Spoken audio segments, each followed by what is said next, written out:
नमस्कार दोस्तों, स्वागत है आपका आपके YouTube चैनल शांति निकेतन में। जैसा कि आज हम उपन्यास हिंदी साहित्य के तहत उपन्यास पढ़ रहे हैं और आज हम यशपाल जी द्वारा रचित उपन्यास झूठा सच पढ़ेंगे। झूठा सच यशपाल जी का बहुत ही उत्कृष्ट उपन्यास है। प्रेमचंदोत्तर उपन्यासकारों में विशिष्ट स्थान रखने वाले समाजवादी यथार्थवादी उपन्यासकार एवं इन्हें प्रगतिवादी उपन्यासकार भी कहा जाता है। यशपाल जी को यशपाल द्वारा रचित यह जो उपन्यास है झूठा सच सर्वश्रेष्ठ एवं विशालकाय है, जिसे हम हिंदी साहित्य जगत में मील का पत्थर कह सकते हैं, क्योंकि विभाजन का जो व्यापक फलक हमें इस उपन्यास में देखने को मिलता है वह हमें अन्यत्र कहीं देखने को नहीं मिलता है। और इस उपन्यास को जो मील का पत्थर है उसे काशीनाथ ने कहा है। यह एग्जाम में पूछ सकता है, एग्जाम की दृष्टि से महत्वपूर्ण है। तो काशीनाथ ने इस उपन्यास को हिंदी साहित्य में मील का पत्थर कहा है। यह जो उपन्यास है वो विभाजन पर रचा गया एक सर्वोत्तम उपन्यास है। झूठा सच 2 खंडों में लिखा गया। पहला खंड का प्रकाशन 1958 ईस्वी में लखनऊ से हुआ था और इस भाग का नाम है वतन और देश। यह है पहला भाग झूठा सच वतन और देश। इसका जो प्रकाशन है वो 1958 ईस्वी में लखनऊ से हुआ था। दूसरा जो भाग है वो है झूठा सच का दूसरा भाग है देश का भविष्य। यशपाल जी द्वारा रचित दूसरा भाग झूठा सच का है देश का भविष्य। यह 1960 में इसका प्रकाशन हुआ था। प्रथम भाग में भारत विभाजन की मार्मिक दशा का वर्णन किया गया है। हिंदू मुस्लिम सामाजिक सांस्कृतिक जीवन को व्यक्त किया गया है। प्रथम भाग में हम देख सकते हैं यहाँ पे लाहौर की पृष्ठभूमि ली गई है। लाहौर और पंजाब उस समय जब भारत आज़ाद नहीं हुआ था, आज़ादी से पहले का लाहौर के पंजाब में उस समय, क्योंकि देश आज़ाद नहीं हुआ था तो लाहौर पंजाब में ही था। लाहौर के भोला पांधे की गली के परिवारों के बहाने जन सामान्य के जीवन का चित्रण करते हुए विभाजन के वास्तविक कारणों तथा उससे उत्पन्न भीषण सांप्रदायिक दंगों की भयानक स्थिति का वर्णन करते हुए शरणार्थियों के एक देश छोड़कर दूसरे देश में पलायन की विवशता का दर्दनाक चित्र खींचा गया है। इस उपन्यास के माध्यम से यह दिखाया गया कि कैसे जब देश आज़ाद हुआ उस समय कितने सांप्रदायिक दंगे हुए थे और कैसे शरणार्थियों की स्थिति हो गई थी कि एक ही देश का 2 पार्ट कर दिया गया। यहाँ के लोगों का उधर के लोग और इधर कैसे कितनी विवशता के साथ वो पलायन कर रहे थे। दूसरे भाग में देश के निर्माण में होने वाली चूकों, नेताओं की भ्रष्टता, क्रांतिकारी चेतना के भटकाव, स्वार्थों में जकड़े मध्यम वर्ग का चित्रण किया गया है। दूसरा भाग जो है वो आज़ादी के बाद का है। दूसरे भाग में जो है हम देख सकते हैं देश की सामाजिक आर्थिक राजनैतिक स्थिति का वर्णन करते हुए कांग्रेस की भ्रष्ट राजनीति एवं उसके दूरगामी परिणामों को इस उपन्यास के माध्यम से दर्शाया गया है। आज़ादी के बाद देश के विकास एवं भावी निर्माण में बुद्धिजीवी वर्ग एवं नेताओं के प्रगतिशील भूमिका का भी वर्णन हमें दूसरे भाग में देखने को मिलता है। इस उपन्यास में हम कह सकते हैं कि प्रथम भाग की कहानी है वो 1942 से 1957 तक की पृष्ठभूमि लिया गया है, आज़ादी से पहले और आज़ादी तक की। और जो दूसरा भाग है उसमें स्वतंत्रता प्राप्ति के बाद से 1952 ईस्वी के जो आम चुनाव हुआ था वहाँ तक की कथा प्रस्तुत की गई है। इस उपन्यास के पात्रों में अगर हम देखें तो जो इस उपन्यास का नायक है वो जयदेव पुरी है, उसकी बहन तारा। पूरी कहानी इसी तारा के ही इर्द गिर्द घूमती हमें दिखती है। यह नायिका भी हो सकती है पर नायिका कनक को ज़्यादा माना गया है, लेकिन तारा इस उपन्यास का सबसे महत्वपूर्ण पात्र है। अगला पात्र विश्वनाथ सूद जो कांग्रेसी नेता हैं, गिल मार्क्सवादी हैं, विचारधारा के समर्थक हैं, डॉक्टर प्राणनाथ, उर्मिला जो नर्स है, असद, राम लुभाया, सोमराज साहनी, गिरधारी लाल, इनायत अली, महेंद्र जो वकील हैं शीला, इंजीनियर नरोत्तम, यह कुछ महत्वपूर्ण पात्र हैं। बाकी अन्य पात्र भी हैं, टीकाराम, बीरूमल, करमदेई, बंटी, श्यामा, मिसेज अग्रवाल, डॉक्टर प्रभुदयाल आदि, डॉक्टर गोपीचंद भार्गव, हाफिज जी, ऐसे अन्य पात्र भी हैं जो इस उपन्यास में अपनी भूमिका को व्यक्त करते हमें दिखाई देते हैं। लेकिन ये महत्वपूर्ण पात्र हैं तो इनका उल्लेख हमने यहाँ पे किया है। उपन्यास में तारा जैसे पात्रों के माध्यम से दिखाया गया कि विभाजन के समय स्त्रियों की दशा का क्या आलम था। विश्वनाथ सूद एवं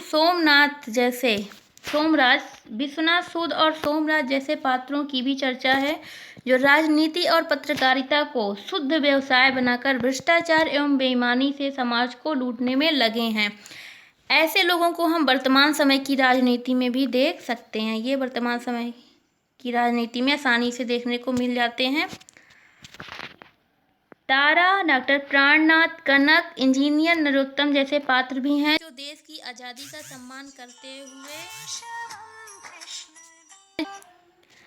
सम्मान करते हुए एक मिनट, जैसे तारा, डॉक्टर प्राणनाथ, कनक, इंजीनियर नरोत्तम जैसे पात्र भी हैं जो देश की आज़ादी का सम्मान करते हुए अपने दायित्वों के निर्वाह में ईमानदारी से कार्य करते हैं। प्रथम भाग के माध्यम से देश के विघटन तथा द्वितीय भाग के माध्यम से देश के संगठन को दिखाया गया है। उपन्यास जो है ये इसकी जो महत्ता है वो पात्रों के व्यक्तिगत सुख दुख, विषाद, अवसाद, मिलन, विछड़न या जय पराजय के यथार्थ चित्रण में उतनी नहीं है जितनी कि 1942 से 1952 तक देश में घटित होने वाले समस्त सामाजिक राजनैतिक चेतना के वाहक घटनाओं के गुम्फन एवं संदर्भों के संयोजन से है। यह जो उपन्यास है इसकी महत्वपूर्ण जो विशेषता है वो विभाजन की त्रासदी को दिखाना है। उपन्यास के माध्यम से उच्च वर्ग की स्वार्थपरता, मध्यम वर्ग की कुंठा, निम्न वर्ग की निराशा को इस उपन्यास में दिखाया गया है। आशावादी एवं राष्ट्रवादी स्वर भी हमें इस उपन्यास में देखने को मिलता है। जनता की जागरूकता का साकार रूप दिखाते हुए उसे देश का भविष्य जनता में निहित बताया गया है। एक जगह पर डॉक्टर प्राणनाथ गिल से कहते हैं, गिल अब तो विश्वास करोगे जनता निर्जीव नहीं है, जनता सदा मूक भी नहीं रहती। देश का भविष्य नेताओं व मंत्रियों की मुट्ठी में नहीं, देश की जनता के हाथ में है। डॉक्टर प्राणनाथ उपन्यास में एक जगह पर गिल से यह बात कहते हैं। हिंदू मुसलमानों के मध्य बढ़ती हुई खाई, सांप्रदायिक दंगों, लूट खसोट, रक्तपात आदि की दयनीय स्थिति का भी वर्णन इस उपन्यास के माध्यम से किया गया है। स्त्री विमर्श की मार्मिक अभिव्यक्ति, स्त्री यातना के साथ साथ स्त्री मुक्ति का भी वर्णन हमें देखने को मिलता है। यशपाल ने हिंदू मुस्लिम के मध्य विभाजन को उस दिन से बताया है जिस दिन से मुसलमानों को म्लेच्छ एवं अछूत समझा जाने लगा था। उपन्यास में एक जगह कहा भी गया है, शरणार्थियों को पहुंचाने वाली जो बस थी उसका ड्राइवर जो होता है वो बोलता है एक जगह उपन्यास में कि रब ने इन्हें एक बनाया था, रब के बंदों ने अपने वहम और जुर्म से उन्हें दो कर दिया। इस उपन्यास में हम देखते हैं कि ब्रिटिश औपनिवेशिकता जो है ब्रिटिश राज्य की, अंग्रेजों की जो नीति थी फूट डालो राज्य करो, मुस्लिम लीग के दो राष्ट्र के सिद्धांत से मिलकर इस विशाल भारतीय जन समुदाय में पहले से मिली छुआछूत की निम्न भावना एवं सांप्रदायिकता की दबी हुई चेतना ऐसी उभरी कि पूरा भारतवर्ष विभाजन दंगे जैसी ज्वाला से ऐसा धधक उठा जैसे कि उदाहरण आज तक हमें देखने को नहीं मिलता है। जो उस समय विभाजन हुआ था और विभाजन में जो सांप्रदायिक दंगा जैसा जो आग पूरे भारतवर्ष को जली थी, उसका महत्वपूर्ण कारण जो था ब्रिटिश औपनिवेशिकता, अंग्रेजों की फूट डालो राज करो की नीति, मुस्लिम लीग के दोहरे राष्ट्र के सिद्धांत, उसके साथ साथ भारतीय जन समुदाय में फैली हुई छुआछूत की निम्न भावना और कहीं ना कहीं लोगों के मन में जो सांप्रदायिकता की भावना दबी हुई थी वो सारी कुछ मिलाकर उस दंगे का महत्वपूर्ण कारण बनती हैं। गांधी नेहरू जिन्ना की ऐतिहासिक भूमिकाओं को रेखांकित करते हुए नेहरू जी के प्रधानमंत्री के रूप में खंडित व्यक्तित्व को भी दिखाया गया है। हमें जिन्ना जी के माध्यम से मुस्लिम समुदाय में उत्पन्न होने वाली अलगाववादी राजनीति भी यहाँ पर देखने को मिल जाती है। धर्म, संप्रदाय एवं जाति का चुनावी हितों के लिए किए जाने वाले दुरुपयोगों का भी वर्णन हमें इस उपन्यास में देखने को मिलता है कि कैसे धर्म का, संप्रदाय और जाति का चुनाव में कैसा दुरुपयोग किया जाता है। धर्म के नाम पर वोट दिए जाते हैं, संप्रदाय और जाति के नाम पर। कुल मिला के जनतंत्र की चुनावी विकृतियां हम इस उपन्यास में देख सकते हैं। स्त्रियों की आत्मनिर्भरता भी हमें इस उपन्यास में देखने को मिलती है। उसके साथ साथ बेमेल विवाह एवं विधवा विवाह की समस्या भी उठाई गई है। नौकरशाही वर्ग में व्याप्त भ्रष्टाचार का वर्णन हमें इस उपन्यास में मिलता है। और भी बहुत सारी कुछ विशेषताएं हैं इस उपन्यास में, जैसा कि आत्मकेंद्रित एवं समझौता परस्त लोगों का वर्णन इस उपन्यास में किया गया है। लिंग भेद का भी वर्णन किया गया है। हिंसा और विभाजन के समय होने वाले दंगे और उसमें स्त्रियों की जो त्रासदीपरक जीवन था उसको रेखांकित किया गया है इस उपन्यास के माध्यम से। लाहौर पंजाब के यथार्थ चित्रण को प्रस्तुत करते हुए पारिवारिक विघटन के माध्यम से उत्पन्न होने वाली समस्याओं को भी दर्शाया गया है। इस उपन्यास में हिंदुओं की उस मनोदशा को दर्शाया गया है जिसमें मुसलमानों के साथ साथ दलित वर्ग के भी जो विरुद्ध है, ऐसी मानसिकता जो हिंदुओं की है, जो एक मानवता के खिलाफ है, उसका भी वर्णन यहाँ पे किया गया है।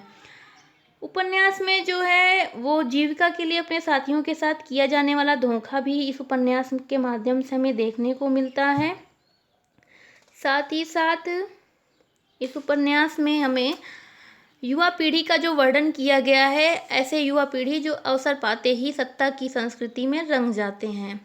और इस उपन्यास के माध्यम से हमें नैतिकता एवं व्यवहारिकता का द्वंद्व में देखने को मिलता है तथा सार्वजनिक क्षेत्र एवं बनाम निजी क्षेत्र का भी वर्णन इस उपन्यास के माध्यम से किया गया है। इस उपन्यास के माध्यम से किया गया है।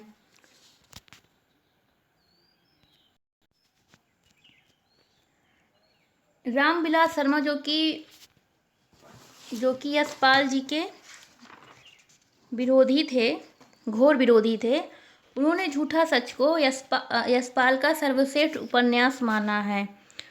उन्होंने उस उपन्यास की गिनती हिंदी के नए पुराने श्रेष्ठ उपन्यासकारों में बोला है कि अगर गिनती होती है तो इसकी गिनती हिंदी के नए श्रेष्ठ उपन्यासकारों में की जाएगी, यह निश्चित है। यशपाल जी ने इस तरह इसे एक श्रेष्ठ उपन्यास कहा है, सर्वश्रेष्ठ उपन्यास। नेमीचंद जैन ने इस उपन्यास पर आरोप लगाते हुए कहा कि हिंदी उपन्यास साहित्य की सबसे महत्वपूर्ण कृतियों में होने पर भी झूठा सच अंततः किसी आत्यंतिक सार्थक उपलब्धि के स्तर को छूने में असफल ही रह जाता है। यह उन्होंने इस पर आरोप लगाया है। साथ ही साथ स्त्री शोषण, उत्पीड़न, अपमान, उन पर होने वाले अत्याचार एवं पाशविक वृत्ति को भी इस उपन्यास का उन्होंने मुख्य बिंदु माना है। कुंवर नारायण ने झूठा सच उपन्यास की समीक्षा कवि दृष्टि का अभाव शीर्षक से किया, जो कि एक आरोप उन्होंने लगाया था इस उपन्यास पर, जिसके जवाब में मधुरेश ने झूठा सच उपन्यास में महाकाव्य शीर्षक से समीक्षात्मक आलेख लिखा और इसे एक महाकाव्य, त्रासदी, विभाजन की त्रासदी पर लिखा गया महाकाव्य माना। स्वयं यशपाल कहते हैं कि सच को कल्पना से रंगकर उसी जन समुदाय को सौंप रहा हूँ जो सदा झूठ से ठगा जाकर भी सच के लिए अपनी निष्ठा और उसकी ओर बढ़ने का साहस नहीं छोड़ता। इस उपन्यास में यशपाल जी ने इस उपन्यास के बारे में यह कहा है, जो कि महत्वपूर्ण पंक्ति है। इस तरह हम देखते हैं कि यह जो उपन्यास है झूठा सच, वो विभाजन जैसे संवेदनशील विषय पर लिखा गया एक ऐसा उपन्यासकार है जिसके लेखन की शैली पाठकों को दर्द के साथ साथ उत्सुकता से पूरी किताब पढ़ने को मजबूर कर देती है। कह सकते हैं कि यह विभाजन की त्रासदी पर रचा गया यशपाल जी द्वारा रचित महाकाव्य है, जो कि बहुत ही मार्मिक ढंग से इसमें विभाजन की त्रासदी को दिखाया गया है।